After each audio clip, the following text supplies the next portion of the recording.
안녕하세요, 재민입니다. 이번 시간에는 GitHub에 질문을 직접 주신 육각형 아키텍처 설계 시 코드 재사용을 어떤 식으로 하시는지 알고 싶습니다. 라는 질문을 살펴보도록 하겠습니다. 네, 질문 주셔서 감사하고요. 어스 컨트롤러, 어스 유즈 케이스, 어스 서비스 이런 코드를 참고용으로 올려주신 것 같아요. 핵심 질문은 유즈 케이스와 서비스 구현을 위해 타 에그리거트의 정보를 가져야 될 때 어느 레벨로 접근해야 될까가 고민이 되신다고 적어주신 것 같고, 여러 가지 고민을 하고 계신 거거든요.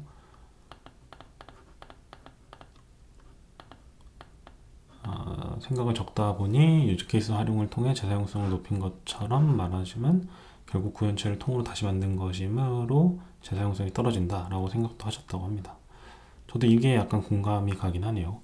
저 같은 경우는 일반적으로 사용할 때는 이 유즈 케이스를 비즈니스 로직을 담당하는 영역으로 보고 있거든요. 그래서 유즈 케이스가 유즈 케이스를 참조하기에는 잘 안 하긴 합니다. 이게 잘못됐을 때가 좀 문제인데요.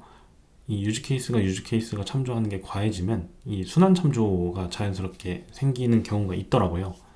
그래서 물론 잘 주의해서 한다면 생기지 않겠지만 그런 문제가 있었고, 또 예를 들어 A라는 비즈니스가 있는데 이 수정이 B 비즈니스에 영향을 끼치는 그런 문제도 생기는 것 같아요. 가령 B가 A 비즈니스를 가지고 있는데 A라는 비즈니스가 수정이 일어났을 때 의도치 않게 B 비즈니스에도 그 영향이 전파되는 거죠. 그런 경우 때문에 저는 가급적 유즈 케이스를 바라보기는 잘 안 하고요. 오히려 이 내용에 따라 정확하게 다르겠지만 비즈니스적인 유즈 케이스가 뭔가 융합이 되어야 되는 상황이라면 저는 상위 레이어로 그걸 올려버리거나 아니면 낮춰버리거나 좀 하는 것 같아요. 가령 아까 예를 들면 유즈 케이스가 있고 어스 유즈 케이스가 있으면은 요게 두 개가 뭐 방법이 여러 가지겠지만 얘가 유즈 케이스를 갖고 있게 하면 되긴 하겠죠. 근데 요게 이제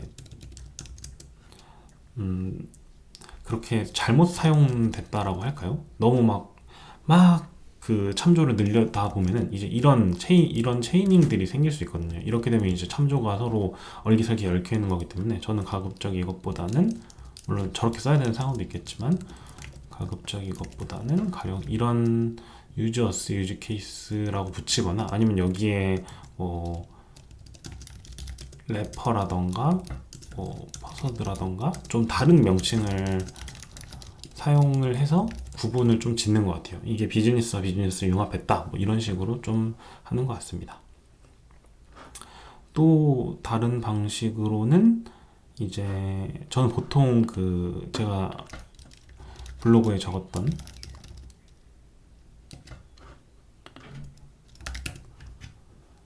이런 글에 이제 적었던 내용이긴 한데, 저 같은 경우는 이제 구현 레이어를 좀 탄탄하게 하는 거를 선호하긴 하거든요. 언제든지 재사용이 될 수 있게. 그래서 저 같은 경우 이런 케이스라면 아예 아까 위에는 지금 레이어를 위로 올리는 걸 말씀드렸지만 그 뭐 유저 리더 같은 거, 이런 그 좀 낮은 밑에 레이어 구현체들을 더 다양하게 만드는 그런 식으로 접근할 것 같기도 합니다. 이 코드만 봤을 때 이제 조금 생각해 볼 수 있는 것들은 유즈 케이스가 이제 이 유즈 케이스는 결국은 말 그대로 사용하는 케이스라고 볼 수 있는 거잖아요. 비즈니스를 담당하고 있고 그런 경우인데 이렇게 유저를 가져오는 것에 대한 기능이 여기 아까 적어주셨던 것 같은데, 만약에 어스 서비스를 위해서 얘가 존재하고 있는 거라면은 약간 고민해 볼 측면이 있지 않을까. 그런 측면이라면 저는 그 유저 리더 같은 구현체를 만들어서 뺄 것 같고요. 또 고민해 볼 수 있는 건 어스 서비스가 유저를 가지고 오는 것까지 지금 하고 있는 거잖아요. 그래서 이것도 적절한 책임인지 이런 측면으로도 또 고민해 볼 수 있을 것 같아요. 우선 질문에 대한 내용은 제 생각을 좀 말씀을 드린 것 같고, 정리를 해보면 저도 저 같은 경우라면은 그 레이어를 올리거나 구현체를 하향시키거나 그런 식을 좀 사용할 것 같습니다. 그리고 약간 조금 다른 얘기긴 한데, 저 같은 경우는 이제 육각형 이 아키텍처 그 포트 앤 어댑터라고 같은 거였던 것 같은데 그거를 학습 하고 계시다고 했는데 이거를 학습을 하시는 거를 권장드리지는 않는 것 같아요. 이게 안 좋다 이런 거를 얘기하고 싶은 건 아니고 저는 소프트웨어가 세포처럼 성장한다고 생각하거든요. 개인적으로 이제 되게 작게 시작했다가 이게 이제 성장하면서 뭐 필요하다면 도메인 모듈도 나오고 뭐 레이어드 아키텍처로 가다가 도메인 모듈도 나오고 이러면서 점점 진화하고 만약에 외부에 대한 인터페이스가 되게 많아가지고 뭐 HTTP도 들어오고 뭐 RPC도 들어오고 TCP도 들어오고 뭐 이런 상태다 하면은 그때 저는 약간 이 포트앤 어댑터를 좀 고려를 하는 스타일이긴 하거든요. 그래서 이게 어떻게 보면은 생산성으로 처음부터 이 아키텍처를 썼을 때 그렇게 효율적이지 않은 부분도 있는 것 같거든요. 그래서 저는 만약에 이거를 학습한다고 표현을 해주셨는데 약간 그런 측면보다는 이제 구현을 하는데 더 많은 학습을 하셨으면 좋겠다는 생각이 개인적으로 들었습니다. 이거는 제 개인적인 생각이라 네. 아니라고 생각하시면은 네, 그렇게 생각하시는 게 맞다고 말씀드리겠습니다. 저 같은 경우는 이제 이렇게 아까 방금 말씀드린 것처럼 그 서비스를 계속 운영하면서 얘가 이 소프트웨어가 성장하고 어떤 아키텍처로 가는 게 좋은지 계속 좀 관찰을 하는 것 같아요.